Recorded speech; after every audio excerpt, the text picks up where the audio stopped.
Good morning. Good morning. How are you? I'm doing all right. How are you? I'm doing well. Lots of moving pieces. Yeah, that's for sure.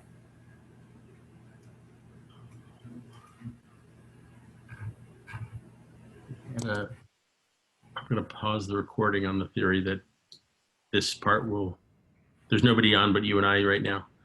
I can just figure out how to pause the recording. Oh, down on the bottom. Okay. And share the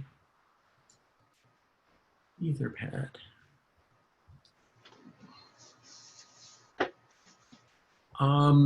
So the proposed agenda was just a quick update on where we are at with the CNV work. A quick update on what's been going on with NERC. Pradeep has joined us. Thank you, Pradeep. We're looking forward to hearing about the summit. And I had some proposals for topics for upcoming meetings, and I just wanted to get folks' feedback on them so that we prioritize the ones that are most interesting to the most people first. I did not actually look to see if Lars is on yet. I probably should have done that.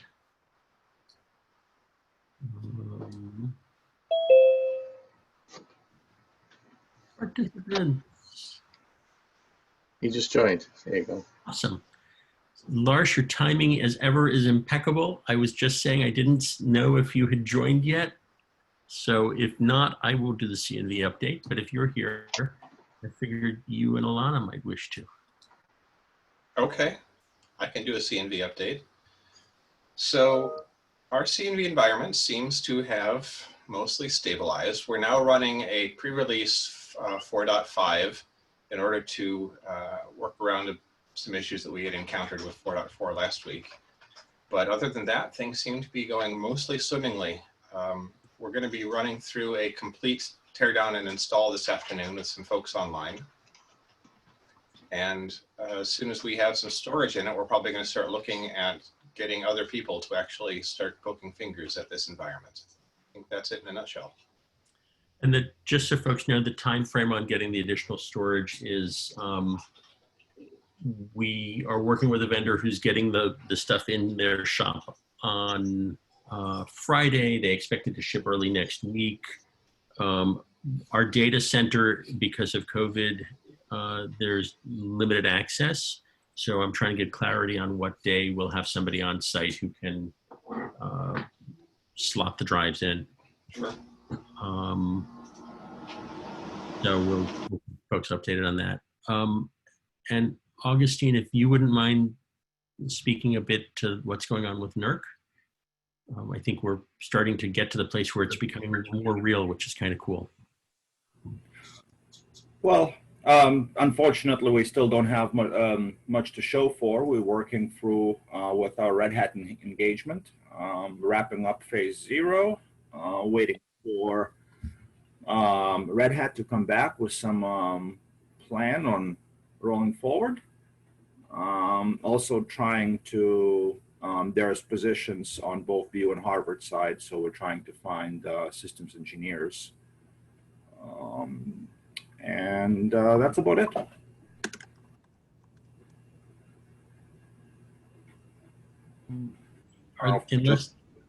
Paul doesn't look like it. Maybe he has some more.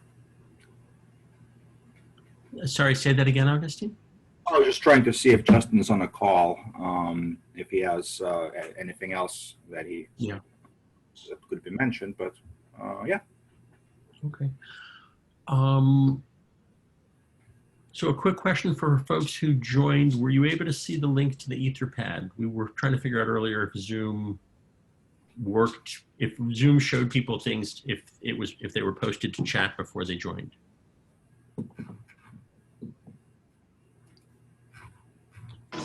I see nothing in chat now. Okay, that answers that question. I just posted the link to the Etherpad in case folks want it.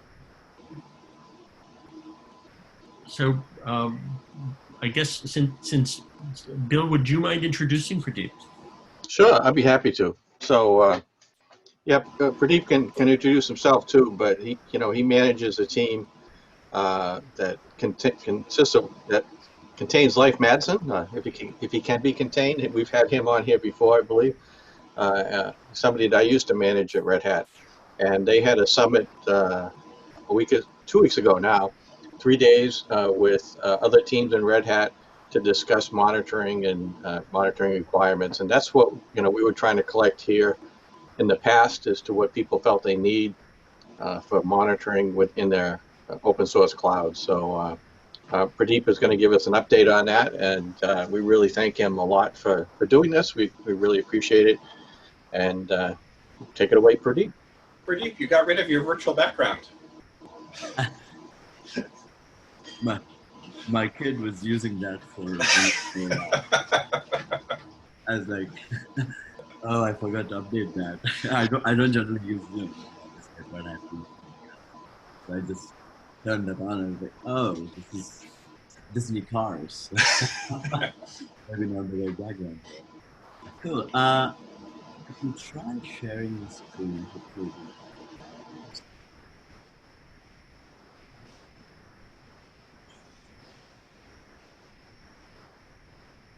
Okay. Are you able to see my slides? I just have a few here. Yes. Okay, good. Cool. Yeah. Again, as Bill mentioned, I lead the team that works on metrics and monitoring and observability in general. At Red Hat, and I've been working with other teams at Red Hat to converge our efforts around observability. So, quick recap. Probably most of you are familiar with service telemetry framework that we are working on. This is a production-ready solution that it's already available as part of our Red Hat OpenStack 16 release. So it's basically a microservices application that runs on top of OpenShift and currently providing monitoring and service assurance capabilities for OpenStack clouds. But our intent is not to limit it to OpenStack, and technically it's possible to monitor other products within Red Hat as well. But for now, this is an offering as part of our Red Hat OpenStack. So a quick summary of where we are with Service Telemetry Framework. Again, as I said, this is a monitoring and service assurance capability solution. We built it with mainly telcos in mind, but not catering just to telcos, but beyond that, any large deployments, this works very well, and it's a very scalable solution. So being able to handle metrics, events, and logs, and monitoring the infrastructure and with low latency. So our goal essentially is to provide these capabilities and also to expand that to access this data at multiple levels, not just to wait for the data to be in the data store, but also to provide access through data streams. Which is one of the areas where we use the bus as well. So we use the message bus for the transport. So what we have accomplished so far in Service Telemetry Framework, as I said, it's a GA solution since OpenShift 4.3. And with the latest 4.5 release that went out, we also support that out of the box. So it works out of the box with OSP 16 director installation for all the client-side configuration. We have all the performance metrics and eventing and all that through Prometheus and Elasticsearch. Alert Manager integration is also available. So we ship with some predefined set of alerts, but you can configure them to your needs based on how you would like. We also have visualization through Grafana dashboard and multi-cloud support as well. Where we are going from here on, and I'll talk more about this on the topics that we discussed during the meetup. But our next set of immediate priorities that we have based on the customer feedback is get the centralized logging automatically configured. I mean, you can do centralized logging today, but you'll just have to manually expose the endpoint for Elasticsearch and then send the logs over. So our hope is to, use the same transport mechanism, which is the AMQ message bus, and transport the logs as well. The Ceph dashboard is a feature that's part of, I think, Ceph 4.0. There have been some requests to consolidate their dashboards into our service telemetry dashboard to provide a more, holistic view of your cloud with Ceph. And that is something that we are looking into. Observatorium integration, I'll talk a little bit more about that in the upcoming slides. But this is essentially the OCP monitoring aspects. And we are working with the OCP team on that. And closed loop monitoring, this is more around event correlation, fault management, and things like that. And also we are working with partners like Intel and Dell to provide a capability through STF that delivers the data, and using their AI machine learning algorithms to do post analysis on top of the data that we are providing. So that's a quick summary of where STF is. So 2 weeks ago we had a meetup, and we went through where we are, what we are doing, and we kind of split that into 3 separate days on, and the day 1 was basically around metrics. So we had a product level discussion with, our PMs and PMs from the OSP team, OCP team, which is the OpenShift team, and the Advanced Cluster Management team. They were all there. We discussed the future of where hybrid cloud requirements are going, and how we can work towards converging our efforts between various teams. So that was great. I mean, we had some outcomes out of that, and I'll talk about that in the final summary slide. We also had discussions around future of metrics, in general, what we are collecting today, and what our customers are asking for, and what we would want to collect. This was driving mainly around, okay, we have infrastructure metrics and OpenStack specific metrics. Now, what do we do next, right? And what do we do next was more mainly towards, okay, how do we cater towards various use cases for, say, telcos? So we had some discussions around NFV specific metrics, and we're going to work with the NFV team, that is our sister team that's part of OpenStack, where we have some customer requirements from telcos around SRIOV, DPDK, and OVS stats specifically. And they would want to be able to, like, for example, capture network bursts as they, capture the data. We want to be able to figure out the packet loss in certain situations and things like that. So those were some of the outcomes of the feature sets that we might want to focus on, and we'll be prioritizing that in the upcoming releases. There was also some interesting discussions we had around what we are using today as a collection mechanism, which is CollectD, and the AMQ message bus as a transport, and how it compares to Prometheus and Node Exporter in general.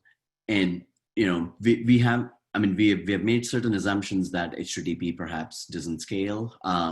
So there was some conversation around that, and we decided maybe we should actually do a quick performance test to see, what is the latency difference between, Node Exporter with Prometheus scraping versus, our current approach, and see, does it make sense for us to use this for metrics, or is this more an eventing solution, right? I mean, so this is more like an experiment that we need to do just to convince ourselves that we are on the right path. So dashboard enhancements is something that we discussed extensively. We have some basic dashboards today, but based on our internal cloud teams, PSI is PNT infrastructure team within Red Hat. So they have a certain requirements that they gave us that they would like to see as part of the dashboards. So we discussed around how do we, showcase that.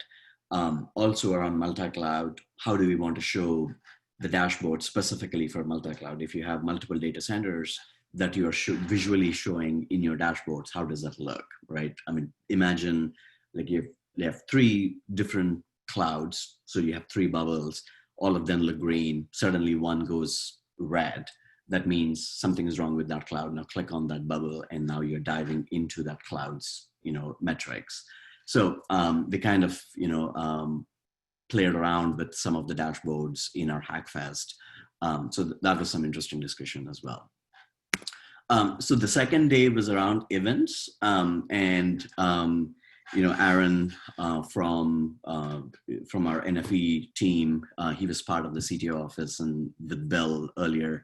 So we kind of discussed how service assurance framework came into play and what were the original requirements that the office of CTO got and where we are today, right? Kind of doing a comparison on, especially around eventing, because service telemetry framework was primarily focused on eventing when it was kind of born. So we had a good discussion around that, and we figured out some of the gaps around what we are doing and what we were doing earlier. And then we had some discussions around event management. This was mainly around correlation. So we do capture a lot of events today, but the only thing we do is, maybe, set up some alerts and, alert on those events. But how do we do, more, right? I mean, now that we have raised an alert, what can we do with this alert? So this was around fast path resolutions, remediations. So we discussed a few, low-hanging fruits that we could implement that could give us, quick wins. So one of the use cases that came up as part of the PSI discussion was they have a use case where they would like to migrate their virtual machines, between the compute nodes based on the CPU load. And that is something that we could trigger that event based off of, the load average that we are getting and, defining certain alerts and doing a quick closed loop on the bus and be able to take action, within the cloud. So there were some use cases that we discussed around that and fault management. In general, that was a discussion around closed loop, fault management, and event management, and tying all these things together. So the day 3 was mainly around logging. So our logging requirements, as I said, today they're mainly through Elasticsearch, but there are a lot of concerns with respect to the performance and general footprint of Elasticsearch in general that we have. And there are some teams within Red Hat who are looking at another solution called Loki. So we were discussing with the OCP logging team. Perkles from the OCP logging team was part of our meetup. And he had a lot of good insights. He's also the upstream Loki developer. So we have one engineer from our team who is actively working on Loki as well. So we had a good discussion on, okay, how do we, collaborate on these efforts?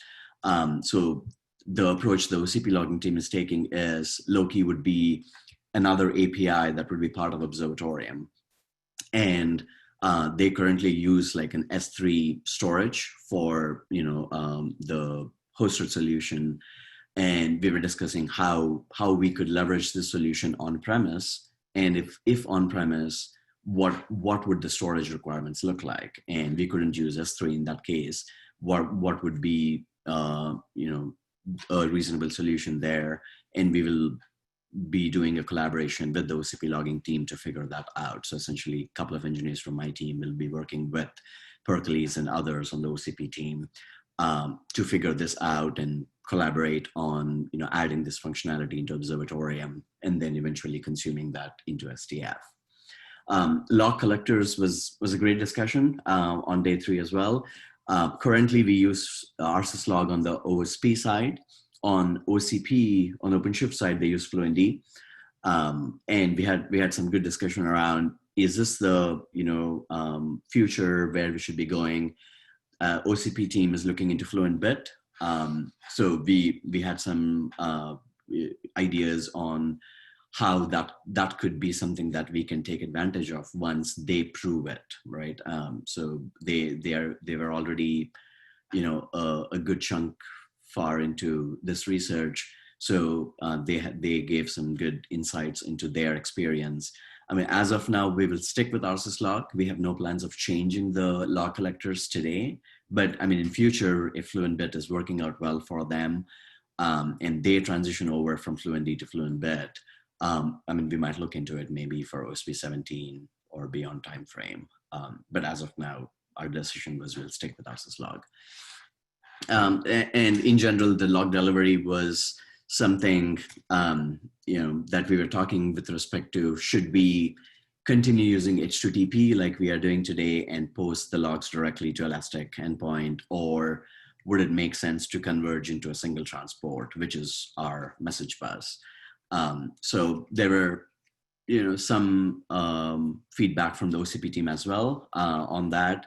So if we were going to use Loki, it would be a little hard for us to use this approach because of the fact that RSysLog doesn't have a Loki handler. So we'll have to figure out how to do that. There is a project within my team called Lokian that we are looking into, which is essentially a translation layer between the data coming through the bus and then translating that log into something that's consumable by Loki or Elasticsearch or something. So that is in the works. We are working on that. But again, we had some discussions with the OCP team on that as well. And they might also work on collaborating with us. The final day at Hackfest, we had, actually, I was going to update this slide, but on the Hackfest side, we had some discussions and hacking around a few use cases. One was the one that I listed here, which is a closed loop use case. Also, we did a hack around the SSL support for QDR. That was a good time spent. And they were, in general, we were hacking around the dashboards and seeing, adding more widgets and, capturing the data and seeing what extra data that we need to be able to add more dashboards to our existing infrastructure and OpenStack dashboards. So this is kind of the takeaway from the meetup is converge around observability requirements and roadmap. So I'm working with Christian and Ed Ruth, who are basically on the observatorium side, manager and engineering manager on their side. We are working towards converging these requirements to see how OCP and OSP roadmaps can, converge towards common, path. Also, I talked about the NFE team. We are collaborating with the NFE team on the telco use cases to expand that footprint. So FastPath, closed loop monitoring, we are working with the PSI team there to expand some of that footprint, as well as the dashboards that PSI team has been asking us for. OCP logging, as I said, we'll be working with the logging team. We have a couple of epics that we created as part of the conclusion from the meetup. And general latency comparison that I mentioned that we will be doing in the upcoming sprints between Prometheus node exporter, scraping versus collect D and the pass. So I mean, I think it was a great meetup. I think we had a lot of participation from outside teams, and in general to see where monitoring at Red Hat is going and how we can collaborate with other teams and take this forward. So yeah, I mean, that's a quick summary. Any questions? Anything else I can answer here? I have a question for you, Pradeep. Yeah. In the discussion about log collectors, so before I was doing what I'm doing now, I was part of the metrics and monitoring team on the OpenStack side. Yep. And we had looked at kind of exactly the same thing 2 or 3 years ago. And one of the issues we ran into with our syslog is that it doesn't really have a community behind it. It's got a guy. It's got one guy who does all the work. Yeah. And if that one guy disappears, that's it, man. And I'm just wondering how are you guys mitigating that risk? Because that's one of the reasons why we had gone with Fluent as a solution, because it had more than a single person making contributions to it. Yeah, I mean, that's definitely a concern for us as well. Yeah. I mean, the only reason why, so there were 2 reasons why we basically deprecated FluentD, which was in OSP till OSP 13 So one of the reasons was the Fluentd we were using is quite old, which is Ruby based. And we were getting a lot of CVEs. It was a huge Right. maintenance burden. You're familiar with that. Secondly, um, when this transition was happening, RHEL was essentially going with our syslog as Right. their supported tool, right? And we don't do anything from packaging point of view. We basically consume all the rsyslog bits from RHEL. Right. So That we was nice because it's there and was packaged, right? exactly. Okay. So that was one of the advantages that we saw at that point. And again, we didn't have the bandwidth to, Yeah. nor Fluentd was at a Fluent bit was at a point where we could look into it as a production solution. It was in very early stages back then. Right. Um, so at that point, it did make sense to go to rsyslog.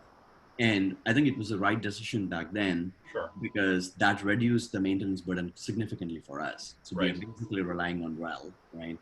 And it's working out well. I mean, we did all the support within OOO to consume the data, and I think that was the right decision at that point. For now, we don't have any concerns typically Cool. with our syslog, right? It's Yeah. working out well. But I agree with you. That is in the back of our mind. If that guy, one guy disappears, Yeah. hopefully RHEL is mitigating this as well because this Yeah. is their solution, out of the box as well, and they are pitching our syslog as a default logging tool. So we are a little I would say complacent that RHEL is handling this. But having said that, yeah, I mean, we are definitely thinking about in the future, I think we should look into Fluent Bit, right? Or even Fluent D, the Go version of Fluent D, which seems to be a little more, better than the Ruby version of it. Right. As well as Right. there is a big community around CNCF for Fluent D. Um, so Okay. I was just curious. Yeah. yeah. In the last KubeCon as well, there was a session on Fluent Bet, and so it looks like they've made a significant progress on that. And I think the performance is like 30 times better than Fluent D or something like that. It's Right. crazy. So definitely we will look into that. I mean, as of now, our goal is STF is out the door. Now let's make sure it's stable, add features that customers are asking for, and then build upon it, right? And then we'll look to see where OpenShift team gets with respect to the log collection. And if they think Fluent Bit is working for them, we are happy to consume those bits, right? I mean, Do you have a sense for when Loki may actually be available as an option? Sounds like right now you're at the very early stages of looking at it. we are in the very early stage. So Loki support is in Observatorium today, Okay. Interesting. but they are not confident it is production ready, right? Right. There's still a lot of testing to be done. Maybe in 6 months to a year, we might be Okay. there. Yeah. Interesting. Okay. Thank you.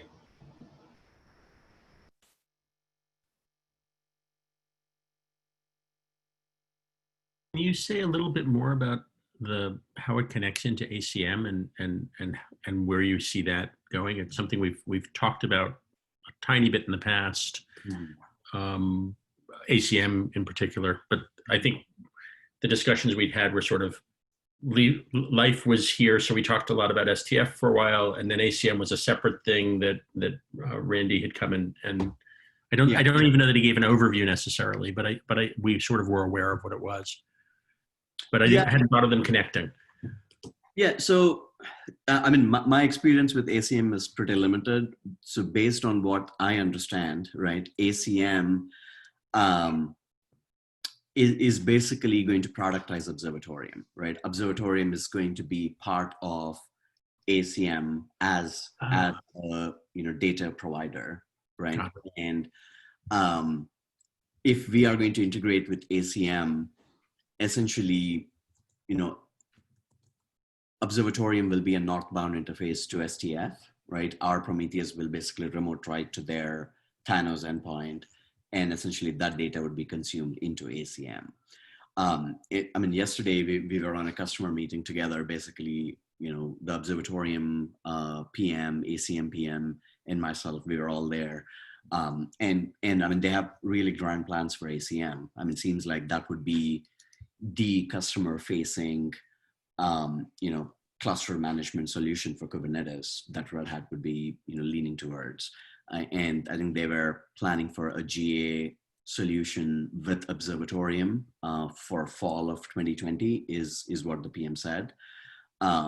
So yeah, I mean, from the ACM team's point of view, they are focused mainly on Kubernetes OpenShift, right? But they have plans to also integrate, architectures like shift on stack, for example, and how can ACM be a single pane of glass, like a solution for both OpenShift as well as OpenStack metrics and eventing data that's coming through. I don't think they're there yet, but that is where they want to go. And obviously, when they get to that point, STF will be a key data source for them to consume, any of the OpenStack metrics. But that's my overall understanding. But I think it would be great for us to get someone from ACM here and give a quick presentation on what their plans are. That would be great.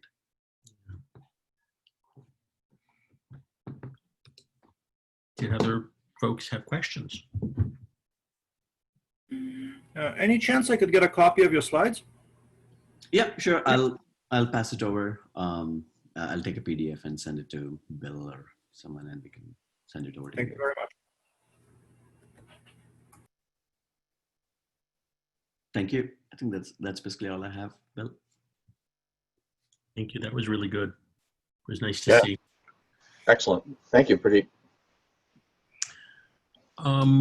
Some potential I don't know if there are other topics people wanted to talk about in this meeting. So I'll pause and ask that question. Are there other topics?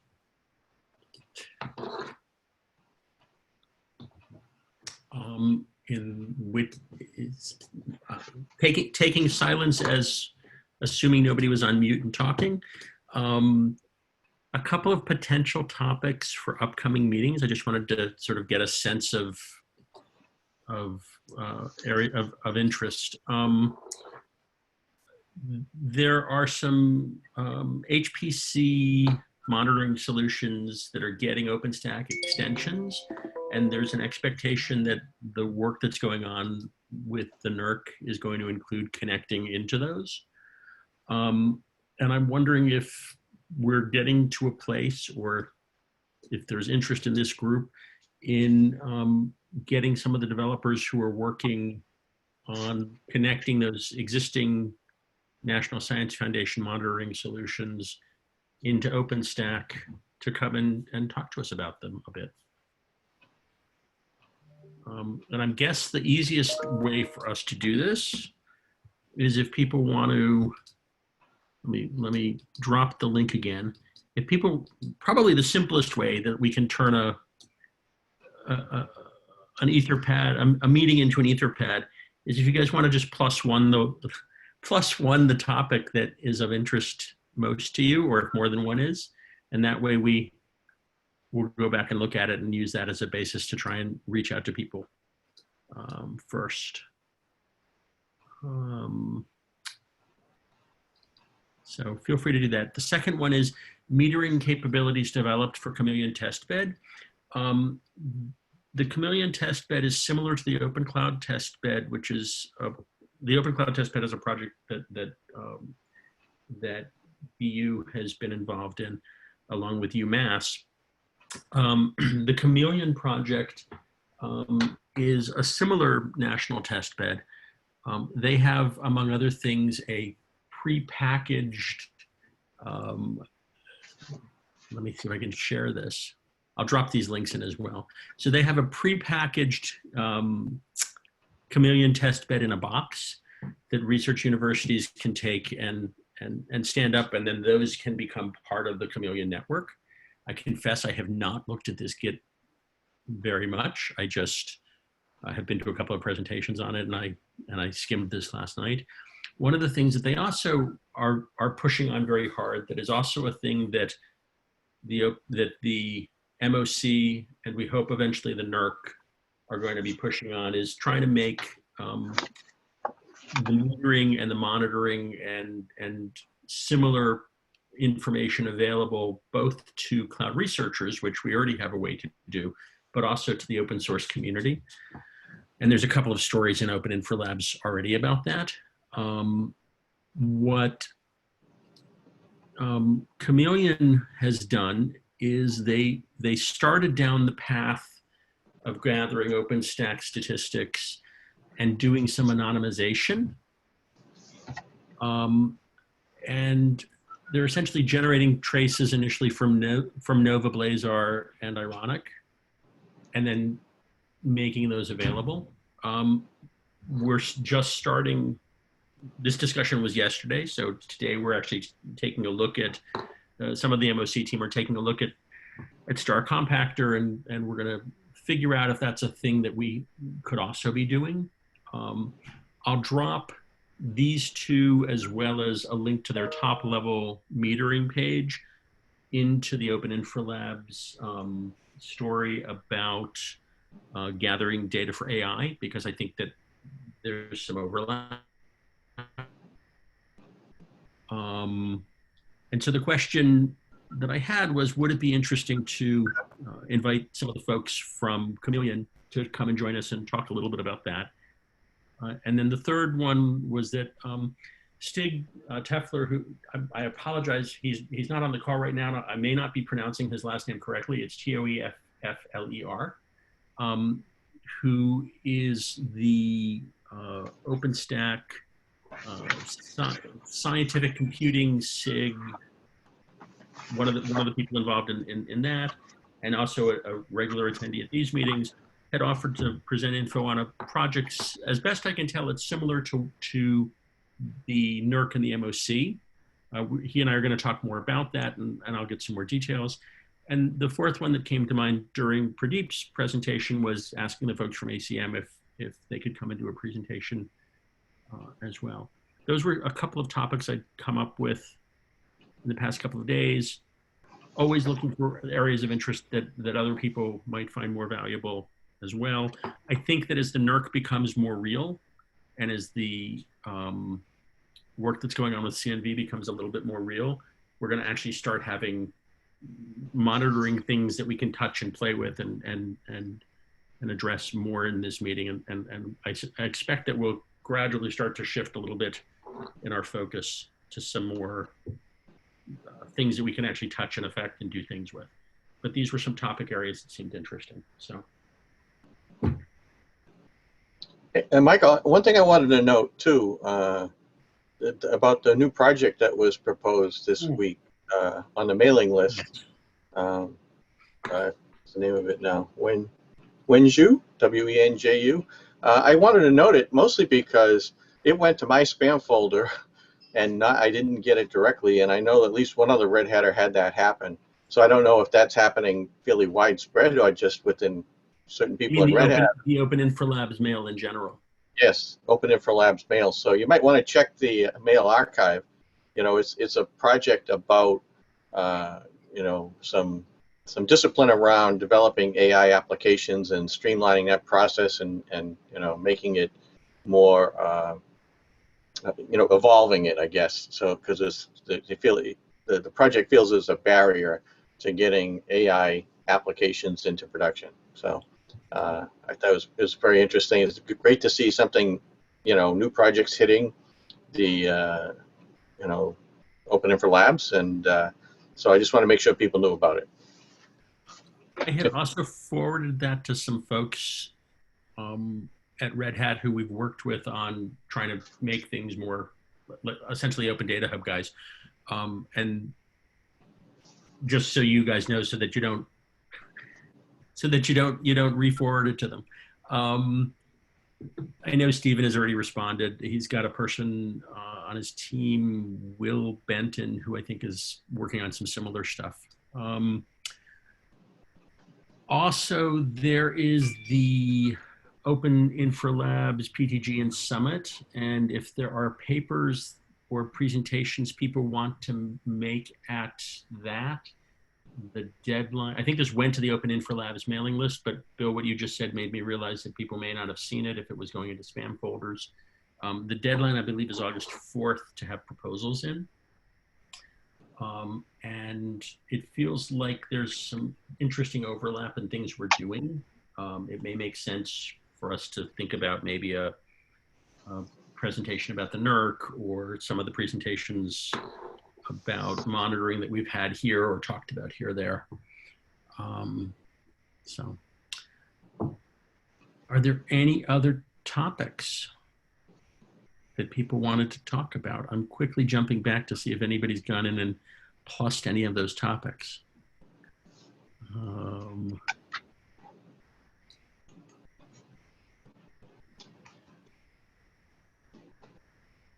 Cool. So unless there are other things people wanted to talk about, I propose that we get time back in our day. Thank you, everybody. Thank you very much. Thanks.